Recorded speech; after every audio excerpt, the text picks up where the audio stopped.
जय माता दी। मेरी तरफ से आप सबको नवरात्र की बहुत बहुत शुभकामनाएं। तो आज माता स्कंद माता का दिन है। आज 5वां दिन है नवरात्रि का और हम लोग सारी माताएं बहनें सभी पुरुष बहुत ही श्रद्धा के साथ देवी माँ का पूजा अर्चना कर रहे हैं और करते रहेंगे पूरे 9 दिन तक। आज मैं आपको एक बात बताने वाली हूँ जिससे कि हमारी माताएं बहनें बहुत परेशान हो जाती हैं। तो उसी के बारे में मैं आपसे आज बात करने वाली हूँ। क्या होता है, कई कई माताएं बहनें अखंड जोत जलाती हैं। अखंड जोत जलाती हैं तो क्या होता है, कई कारणों से हमारी अखंड जोत बीच में बुझ जाती है तो हम परेशान हो जाते हैं।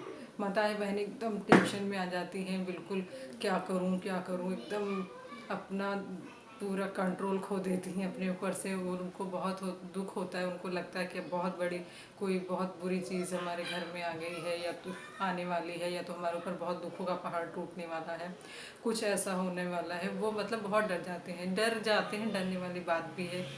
तो लेकिन क्या होता है ना, डरना नहीं चाहिए। जैसे कि एक माता होती है, वो कभी भी अपने बच्चों को कभी भी बच्चों को परेशानी में नहीं ला सकती, बच्चों को परेशान नहीं कर सकती। उसी तरह ये माता भी है। अगर आपने अखंड जोत रखी है तो माता स्वयं विराजमान है वहाँ, तो आपका बुरा तो कभी हो ही नहीं सकता।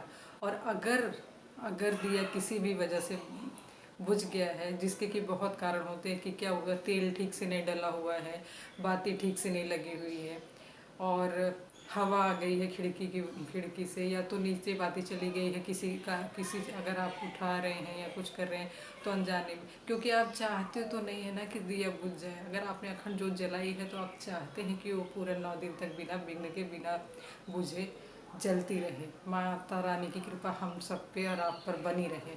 तो इसलिए माता रानी कभी भी गलत नहीं सम करती हैं हम बच्चों का। अगर हम माँ हैं, हम अपने बच्चों का कभी गलत नहीं करते, तो वो तो सबकी जनक जननी माँ है। वो हम अपने बच्चों का कैसे कुछ गलत अनहित सोच सकते हैं या बुरा कर सकती हैं।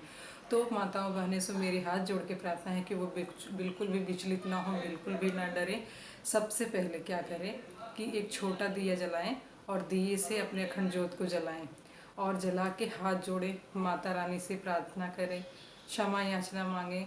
और अगर आपका दिल बहुत ज़्यादा बेचैन हो रहा है, बहुत परेशान हो रहा है, तो आप माता रानी के 108 नामों का 3 बार या 5 बार या 7 बार या 11 बार, जितनी भी आपकी श्रद्धा हो और जितनी भी आपको शक्ति हो, उतने बार हाथ जोड़कर माता रानी के सामने धूप बत्ती करके पूजा अर्चना कीजिए, माफ़ पढ़िए 108 नामों को, और उनसे माता रानी से ये विनती कीजिए कि माता कारणवश गलती से दिया वो शांत हो गया था, तो इसलिए क्षमा याचना कीजिए माता रानी से।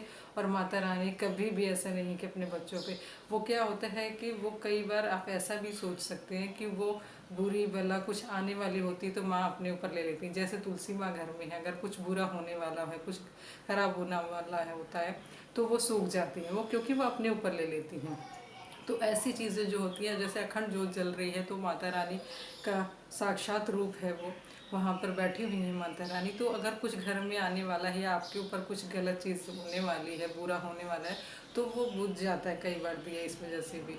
तो क्या होता है, वो माता रानी अपने ऊपर ले लेती है। तो इसलिए आपको वापस से छोटे दिए से दिया जला के अपना माफ़ी मांग लेना है, और बिल्कुल भी डरने की ही ज़रूरत नहीं है, क्योंकि आप भी माँ हैं और वो जगत जननी माँ है, तो किसी का बुरा हम माँ कर ही नहीं सकते कभी।